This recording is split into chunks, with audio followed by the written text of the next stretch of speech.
So Denzel Mims' time as a New York Jet is going to be over pretty soon, according to Brian Costello, the former 2020 draft pick, second rounder, wide receiver out of Baylor. If the Jets cannot find a trade partner, they will release Denzel Mims, and he will get a fresh start somewhere else. Not a surprise, definitely not. And Costello, in an article a couple weeks ago, said that the Jets received multiple trade offers for Mims this time last year, but they were set on a fourth-round pick being the price. No team would match that.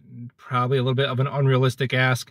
Yeah, in hindsight, you could say, okay, yeah, fifth-round pick would have been great because now you're maybe getting, a seventh, or he's released for nothing. But I think this Jets regime, they do err on the side of giving somebody one more year, of giving somebody one more chance, whether that be like Jordan Whitehead, who really struggled last year, a chance to bounce back, or restructuring Laken Tomlinson, maybe committing to him for 2 more years as a show of faith that he's going to come back. And it's not Madden. You can't just keep cutting and releasing and all this roster turnover every single offseason. You got to stick with your decisions and give guys a chance. And I do think that in and of itself is something to admire about this regime.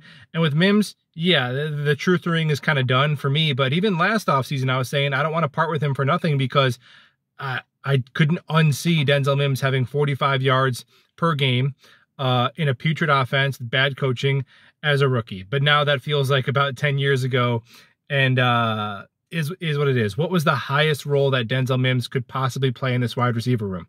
You're talking, he's not going to be over, obviously, Garrett Wilson, Allen Lazard, Corey Davis, or Mecole Hardman. So could he be higher than Randall Cobb? Well, Randall Cobb has camaraderie with Aaron Rodgers, and Randall Cobb was at the voluntary workouts that Denzel Mims was not. So you're talking, okay, maybe halfway through the season, he notches ahead of Randall Cobb, and he's your wide receiver 5 who doesn't really give you much on special teams.